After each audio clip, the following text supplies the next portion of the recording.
So let's get started here. Some of you might be saying this is an unfair comparison because the RX is technically in a different class or a category because it's slightly larger, but to be honest, they're about the same price. And that's what really matters to me, is the price of both vehicles. The RX that we will be comparing against this Q5 with costs $55,000. This is a $58,000 Q5 with the way that it's spec'd here. It's a prestige model, fully loaded with the black optics package. In my opinion, I don't really think that's necessary for most families. You can just get a premium plus with the warm weather package, and that should run you around $55,000. But fully loaded, that's where the Q5 really shines, because as you see here, this is $58,000, and a fully loaded luxury model or a fully loaded F Sport will be around $62,000 to $65,000. Technically, the Q5 will start at around $43,000, and that's for the 40T model, so a slightly more detuned version of this 45T engine. They're both 4-cylinder turbos. But the good thing about the Q5 is you can get the Quattro all-wheel drive as standard. With the Lexus, it is not standard. You can buy a $46,000 base model Lexus RX with front-wheel drive. I don't recommend that. So I would pay around $48,000 at least to get the all-wheel drive for the Lexus RX. So with that out of the way, let's go ahead and let's transition into some of these driving aspects and some of the specs. All right, I'll tell you what both of these vehicles kind of have in common. They are both exactly the same in terms of how quiet these cars are. They essentially ride the same. However, I will say this Q5 is riding on 20-inch wheels. And it still rivals that Lexus RX with 18-inch wheels. So keep that in mind. That is very impressive. But the Q5 has the edge in terms of the handling. So the reason why the Q5 can pretty much ride almost the same as the Lexus RX with 18-inch wheels while handling a little bit better is because this Q5 has kind of the superior suspension architecture, if you will. This utilizes a 5-link multi-link suspension both in the front and the rear. And it's such a nimble and confidence-inspiring driving quality that this car has, this Audi has. But the biggest difference between both of these cars is obviously the engines, right? This has a 2-liter turbocharged 4-cylinder. And brakes are actually soft in both of these cars. But anyway, this has a 4-cylinder turbo, producing 261 horsepower and 273 pounds-feet of torque, which is completely different from what the Lexus has, which is a 3.5-liter naturally aspirated V6 engine. Both engines have their pros and cons, but we can certainly put it through its little paces here.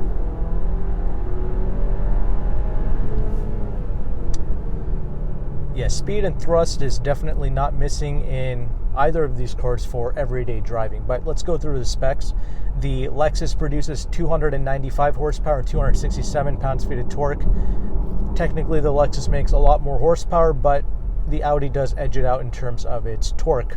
Turbocharged engines, they're very torquey, if you will, so they do really good off the line. But then the power seems to dip down a little bit, like once you get out on the highway or something. That's where the Lexus tends to shine because it's naturally aspirated and it keeps producing its power on the top end. But this is a moot point because nobody drives like that. Nobody is highway racing these family luxury SUVs. That's not the point. But I will let you know how these engines translate in everyday driving. Again, I will mention one more spec, which is the 0 to 60 times, because many people put a lot of merit behind that. The Lexus does 0 to 60 in around 7.9 seconds, according to the official Lexus spec sheet. If you got the front-wheel drive, it's about 0.2 of a second quicker at 7.7 seconds. And Audi says this Q5 will do 0 to 60 in 5.7 seconds. Car and Driver did their own personal test, and they got the 0 to 60 on the Lexus RX to be about 6.7 seconds, which is literally a second quicker than what Lexus says. And they said that the Audi Q5 did 0 to 60 in 5.5 seconds, so 0.2 of a second quicker than what Audi claims. But no matter which numbers you look at, the Audi is technically quicker by a lot, over a second. And does that number really matter? I mean, kind of, because around town, I mean, the Audi just surges off nicely. It is very brisk. This is a great daily driver because of its immediate power and thrust that it gives you. So Lexus will kind of hesitate and then downshift, and then you get the power. But don't get me wrong, both cars are very effortless, as we're about to see when I drive that Lexus. Now, what are the cons to driving this Audi? To be honest, nothing. There's really, technically speaking, there's actually nothing that this Audi Q5 does wrong. Rides great, handles great, goes pretty well, even in this regular Q5. This is not the SQ5 or anything. But if you wanted to nitpick, there's one thing I can say about this Audi. It does lack some character and some soul. That is definitely true, but that's also the case with BMW as well, to be fair. BMW and Audi kind of lack character, even in their performance cars. Like I drove a 2016 or 2017 Audi RS7, and that thing also had pretty much no character at all. It did its job extremely well. That car was also quiet, quick, comfortable, handled well, right? But you just didn't feel much. So that's kind of the con with this Audi. There's not much character here, okay? It doesn't really speak to you. But realistically, for 98.7% of the people buying cars like this, you're not going to care. You're actually going to be pretty much blown away with the performance of this. Let's hop inside of the Lexus and let's take that for a drive, and then we can compare the interiors, and then we can conclude. Okay, now we are inside of the 2022 Lexus RX 350. This is the all-wheel drive model, of course, and this does sticker for around $55,000, mainly because it does have the regular navigation package. I wish it had the upgraded navigation package that came with the ML, but whatever, doesn't have it. As I already mentioned when I was driving the Audi, both of these cars are equal in terms of how quiet they are. They both utilize double pane glass in the front. The ride quality is almost identical. I mean, yeah, the Lexus, of course, with these 18-inch wheels, they will edge out the Audi a little bit, especially since that comes with 20-inch wheels. But I feel like if you got the Audi with the 19s, that would pretty much rival this model that you see here. And then once you get the 20-inch wheels on this Lexus, then things will pretty much be equaled out, of course. So an interesting thing to note about the tire setup on this Lexus, we have here 235 wide tires in all four corners for this Lexus. The Audi had 255 wide tires in all four corners. But even if you got the 20-inch wheels on the Lexus, it'll still only come with 235 wide tires, which is totally fine for what this vehicle is. But I just wanted to bring it to your attention. Being 18 inches and being only 235 wide, it handles great, first of all, for what this is, and also the tire replacement costs will be a little bit less as well with these 18-inch wheels. But of course, the main difference is the engine. We have here a 3.5-liter V6 producing 295 horsepower, 267 pounds-feet of torque. I like how quickly this car will shift down for you, even in just the normal mode, the regular mode, I guess. You can put this vehicle into sport mode, but driving in sport mode in either one of these cars, the Q5 or this RX, totally a waste. It does perfectly fine in comfort mode while still giving you pretty decent fuel economy in both cars.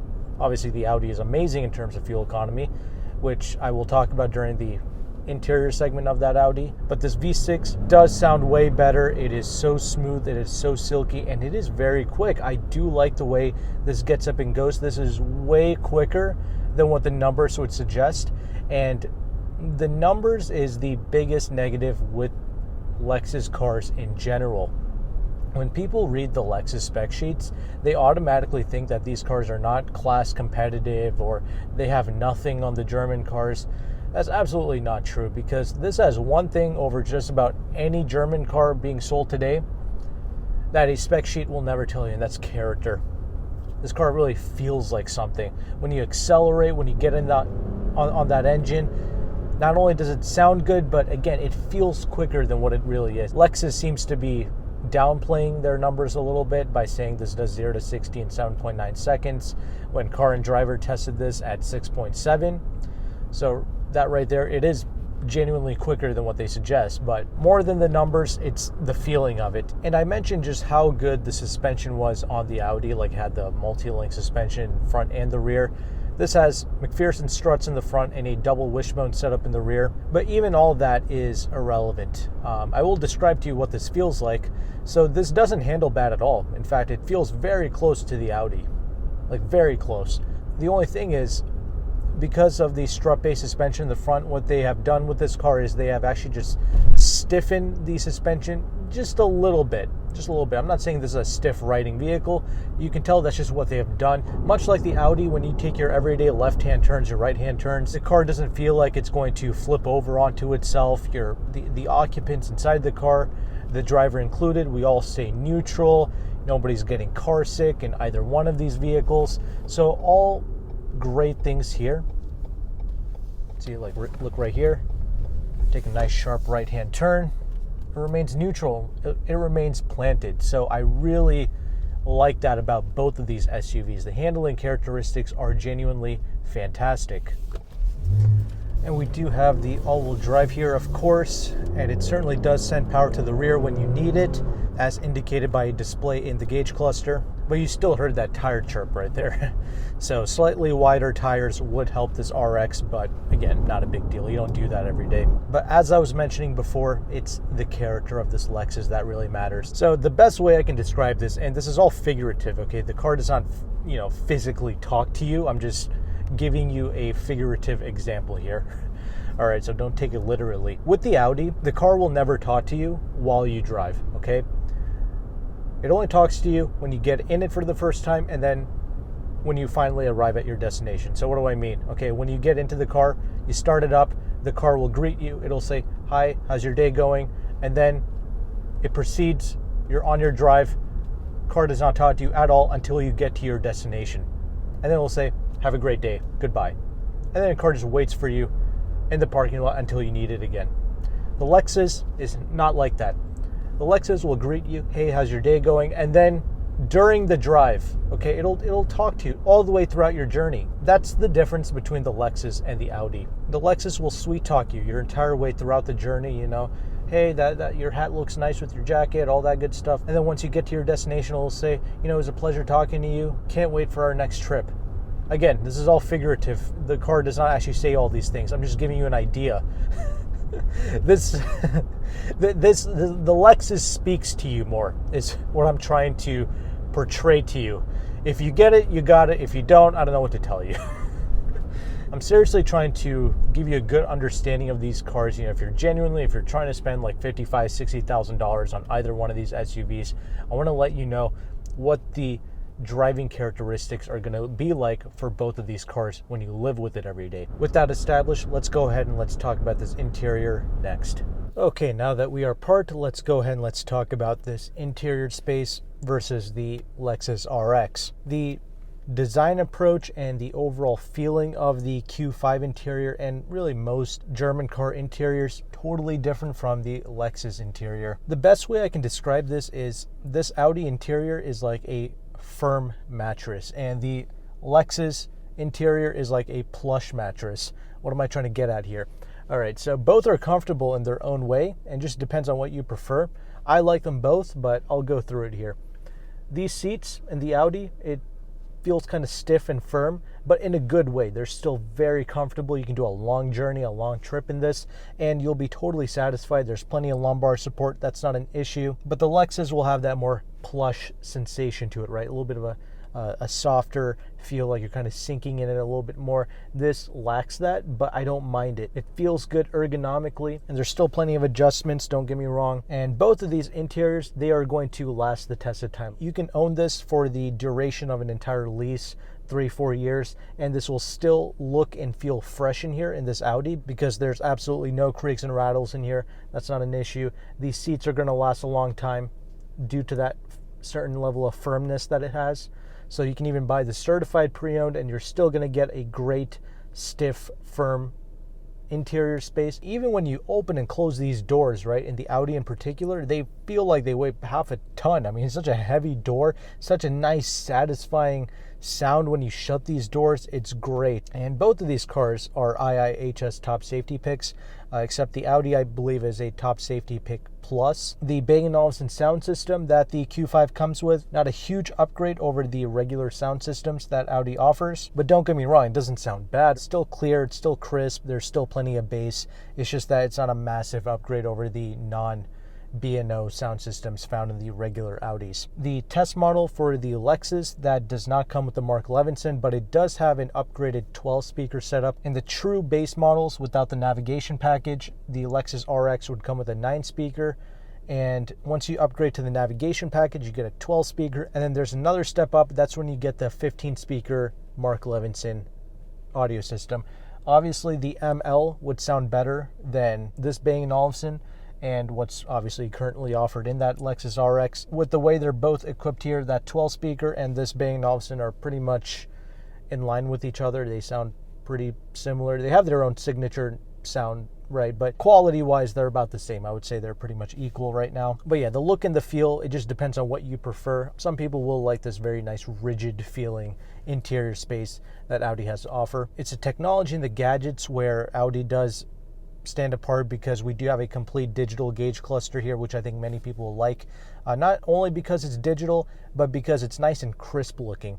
The black levels look great in both the screens here, the infotainment and this gauge cluster. There's no lag with it. It's easy to customize. It's easy to use. There's no learning curve with the technology in this Audi, so that's great. And most importantly, we have here wireless Apple CarPlay and Android Auto. The Lexus does not have that. You have to actually physically plug in your phone in the Lexus to get the Apple CarPlay or the Android Auto to work. So this is a much more elegant setup, but as we're about to see, the Lexus has a lot of great things going on in that interior space. So we'll get to that. Another thing, because this is the fully loaded Prestige, we do have the 360 cameras and everything. The Lexus can also come with that. This particular test car does not, but that is an option that you can get. And I like how in both cars you have plenty of physical buttons and switches to interact with for your climate control, your heated and cooled seats, etc. In both cars, they are equally quiet because they have double pane glass up in the front. Now, from a space perspective, the Q5 is physically a smaller car compared to the Lexus RX. That's why this technically really competes with the Lexus NX, but with the price of it, I decided that this would still be a good versus match. This is 184 inches. The Lexus is like 192.5 inches, so a little bit longer for sure. But from a rear seating standpoint, they're not super far off. The Audi is certainly a little bit more constricted in the rear seats, but not by much. I can certainly fit back there. I am 5'11". I have plenty of space in the front. Obviously, it's easy to get out of both vehicles. That's not a problem. You can definitely fit adults in the back, but it does feel a little bit more narrow in the Q5, and also there's a massive transmission tunnel running through the center of this Q5. So this is definitely more appropriate for 4 adults and not 5. The trunk space is also a little bit smaller in this Q5 as expected, but it's still a good size. There's still a spare tire back there, and both vehicles are certainly very practical. So this isn't like a huge step behind in terms of space compared to the Lexus RX, but it is a little bit smaller, a little bit more constricted, not that far apart. It's not like worlds apart, if you will. So it's a good little package, this Audi. Before we hop inside of the Lexus, I want to dedicate a segment for the fuel economy, because we did not talk about that during the drive. This Audi will crush the Lexus in terms of fuel economy. This little turbocharged 4-cylinder is rated to do 23 in the city and 28 on the highway. I literally get 28 mpg driving around in the city. That's how impressive this is. And you can pretty much exceed 32, maybe even 35 miles to the gallon out on the highway with this Q5. These Audi and VW products, very fuel efficient. You almost always beat the EPA estimates without even trying. So that is awesome. The Lexus is rated to do 19 in the city and 26 on the highway. And that's because that's the all-wheel drive model. If you got the front-wheel drive RX, which again, I don't recommend, but if you did get a front-wheel drive RX, the fuel economy would jump up to 20 in the city and 28 out on the highway. So a little bit more comparable to this on paper, but in the real world, the Lexus will get pretty much what they say, 19 city, 26 highway. Huge advantage for the Audi, but again, it comes down to which engine you prefer, the naturally aspirated V6 experience or this turbocharged 4-cylinder unit. Both are equally as smooth, so that's not an issue. But the Audi does have a massive edge in that fuel economy, I have to admit. With that established, let's hop inside of the Lexus interior and let's end this review off. Let's go ahead and let's talk about the interior space in the Lexus. So as we already established, driving wise, this goes above and beyond what a spec sheet has to say, and honestly what most of these mainstream journalists have to say. They just don't give these products enough credit. The interior, pretty much the same story. I really appreciate what they have done with this interior space, because many people say Lexus interiors are outdated, they're old-fashioned, and I have absolutely no idea what they mean, except now I'm starting to get a small idea. I think what they're just referring to is the screen, which even the screen, it's 12.3 inches when you get the navigation package. It has Apple CarPlay and Android Auto, Bluetooth. I mean, what else do people want? Maybe some nightclub lights, ambient lighting, maybe that's what they're referring to. From my perspective, what I look at with an interior space is fit and finish, material quality, if it creaks and it rattles when you go over a bump. These are the things that matter to me, because most every brand new car will come with a screen, will come with Apple CarPlay and Android Auto. You'll get that with a Hyundai Accent, okay, standard. So that's not even impressive. But does this have some old-fashioned traits? Absolutely. When you get the navigation package, I think that's what allows the car to have a DVD player. Why does it have a DVD player, you might ask? I think for most audiophiles, I think they really want a CD player to get the best audio experience possible. I'm not an audiophile. I don't really care. I just listen to YouTube music. That's just what I have on my phone, and yeah, I just run it through the Bluetooth or through the cable here. And that's pretty much all I do. But that's technically the purpose of the DVD player, or I'm sorry, the CD player, is to preserve the best possible music listening experience. Now obviously you would want the Mark Levinson for that, so that would be a great combination, having a good quality CD mixed with the Mark Levinson. That would be amazing. That being said, this 12 speaker doesn't sound bad. It's very good. It's pretty much in line with the Bang & Olufsen found in the Audi. Other things to note, I talked about this in the Audi in that interior segment, but the Audi feels like a firm mattress, whereas this feels like a plush mattress. Everything about this interior space, it's so soft, so supple. Honestly, this is the interior space that I keep defaulting to. Like, this is the interior space that I want to spend more time in. It's just so soft, so cozy. I really appreciate it. This is not real leather. It's the new Lux or whatever, and I don't really care because it is so nice to sit here. Everything that you touch and interact with, from the seats to the steering wheel, they all have this nice soft supple feel. The door panels, it's all the same story. So I absolutely love that. Don't get me wrong, I appreciate the Audi as well for that nice stiff sturdy feel, but this is also going to last the test of time. I've been in multiple Lexus products with 250, almost 300,000 miles, and I swear to you, they look identical to this. Like, it doesn't creak and rattle. The seats remain exactly the same quality. I mean, it's impressive. Both Lexus and Audi cars, they have some of the best lasting interior spaces out of most cars being made today. It's very good. Both cars have plenty of physical buttons and switches. The climate control in both cars, they're separated from the screen, and both cars, they give you pretty much all the safety features almost as standard. Like in Lexus for 2022, all the blind spot monitoring, rear cross traffic alert, front collision assistance, I mean, all that is standard. The only thing is you can option in like a 360 backup camera if you wanted to. I think it's like a $595 option, which you can certainly get. This car doesn't have it. But one thing I don't like about the backup camera in this Lexus is the fact that even though we have the 12.3-inch screen, when you put the vehicle into reverse, it doesn't use that entire screen real estate to display your backup camera. It like reverts to almost like an 8-inch size display. It's very weird, very bizarre. Not sure why they've done that. So there are some stupid things there. That being said, many people also despise this Lexus touchpad, and once again, I have absolutely no idea why, because in all honesty, this is one of my more favorite infotainments I've used. Believe it or not, it comes very easily to me. All the menus and everything. I mean, it's like a touchscreen, which this is a touchscreen, mind you. The Lexus infotainment that we have here, it's a touchscreen, but I don't really want to touch it because it's kind of far away. And also, it's just not necessary. I love using the touchpad. It's like a mouse for your laptop. It's the same concept. I don't know why people have such a difficult time getting used to this. It's so weird. Now, that being said, I do prefer the technology in the Audi more, but that doesn't mean that this is bad. It does not deserve all the hate that it gets. The one thing I don't like is the fact that they don't offer you wireless Apple CarPlay and Android Auto. You actually have to physically plug in your phone, and you actually have to plug it in with the USB ports inside of the center armrest. If you do it from the ones in the front, it's not going to work. So keep that in mind. There is a place to store your phone up here. If you pay $200 extra, you could have got a wireless charging pad, which we don't have here in this car. But I just want to let you know that is also another option. Another big thing the Audi has going on for it is the center gauge cluster, which is totally digital, and it looks very modern, very clear, very crisp. Compared to that, this Lexus gauge cluster certainly does look outdated. I will give it that, unless you get the F Sport model, which comes with that F Sport gauge cluster, and that is absolutely timeless.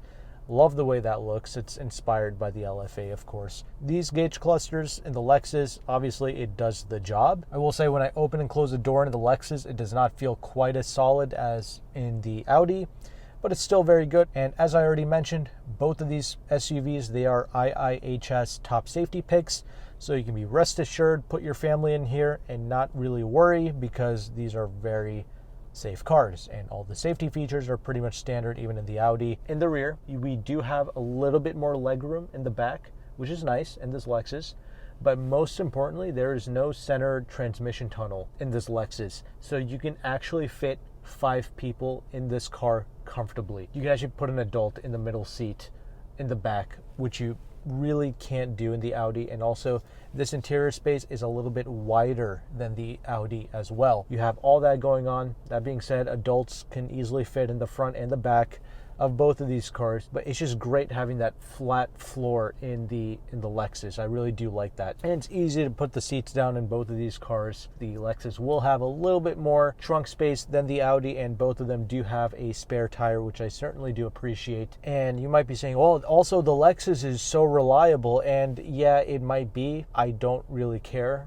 either way, because leasing or even doing one-pay leases is the best way to buy either one of these cars, because the resale value of either is questionable moving forward in this new EV society. Yes, this is cool because it's the last V6 Lexus and it apparently lasts forever and all that. And I won't deny it. Toyota and Lexus do make a damn good, dependable car. This is a high quality product. Both of these cars have a 4-year, 50,000 mile powertrain warranty. Audi does not give you free maintenance, but Lexus will give you 1 year of free maintenance, which translates into 1 free oil change, so $100 worth of value there. Not a big deal, but it is nice, I suppose. Literally, when the dealership takes care of all the issues, who cares about reliability? It's not like the Audi is going to break down after 3 days of ownership. Sure, the Audi can be expensive to maintain 10-15 years from now, but let's be real, a lot of these people who have figured out this system of buying luxury cars, they just lease them and then they dump them in 3 years, which is the best way to use them. Sure, maybe this Lexus will last until the end of the world, but it doesn't really mean much to us. We like this car because of the character, like I already mentioned, the quietness, the comfort, this very beautiful, well-crafted interior space. Again, the interior has a lot of character, swoops and lines, and it's just more interesting to sit inside of the Lexus than it is in the Audi, in my opinion. Myself, my parents, whoever, they would all be happy with either the Audi or this RX. It really doesn't matter. And both of them being luxury products, in the United States at least, the dealerships really take care of you. You get A-class service with both the Audi and the Lexus. The dealership experience in both are phenomenal. That's not even remotely an issue. We love driving both. I'll go ahead and I'll tell you how we got these amazing deals. Technically, you can get 10% off on the Audi Q5, and actually you can get 11.5% off MSRP on a Audi SQ5. And it's 8.5% off on the Lexus RX. So how can you take advantage of these deals? And yes, despite the name, no, you don't have to lease the car to take advantage of these deals. You can finance, you can pay cash for the car and still take advantage of the deal. But when you do go to lease, which is the best way to buy, you will get an extra $1,500 Lexus lease cash. This company is located in Washington, D.C. They will ship nationwide. Now, you do have to pay for that shipping, obviously, but they will ship to you nationwide in the 48 continental states. And there is a broker fee involved, so they will charge you $500. But if you sign up with my link in the description box, you can get $50 off of that broker fee, so around $450. And I don't think most people will have an issue paying that broker fee because you're taking like $5,000 off MSRP on these cars, right? Which is unheard of because most dealerships are charging over MSRP. Why can they give you these discounts? Because they just do crazy high volume, right? And also, there's one thing attached to it. You typically have to wait for a car to be built. The problem with Audi, there is a 6 to 8 month wait if you build an Audi. You can't really build the 2022 RX because the 2023 is coming out. The cars that you buy, they're just already pre-built and you just choose the one that's closest to what you want. With Audi, I think you genuinely will have to wait and build one, and that can take 6 to 8 months. So that's one of the things you have to keep in mind. They receive a lot of build orders, so that's one of the reasons why they can give you such a high discount on these cars, because this Lexus is going to be stopped being made soon. Same thing with that Q5. It's going to be redesigned for 2024, I'm sure. So that's why they're giving you 10% off on the regular Q5s and 11.5% off on the SQ5s. So if it was my choice between these two cars, I wouldn't choose either. I would have bought that SQ5 at 11.5% off MSRP. The interest rate is rather high on the Audi leases. They're around like 7%, which is super high. But Audi, Porsche, and Mercedes leases have almost always been around 7% interest rate. They're always just naturally very high, even before the pandemic and before this car shortage nonsense happened. I would still get the SQ5 for around $64,000, and I would stomach the interest rate cost 11.5%. That's like over $7,000 off MSRP on a $64,000 SQ5. So I would have taken advantage of that deal. So maybe if you're lucky, if there's an Audi on the lot that's close to what you want, maybe you can take advantage of those deals that way. I will leave all their information down in the description box for you. Hopefully you found value with this video. Thanks again for watching. The next video will be on the end screen here, and I'll see you there.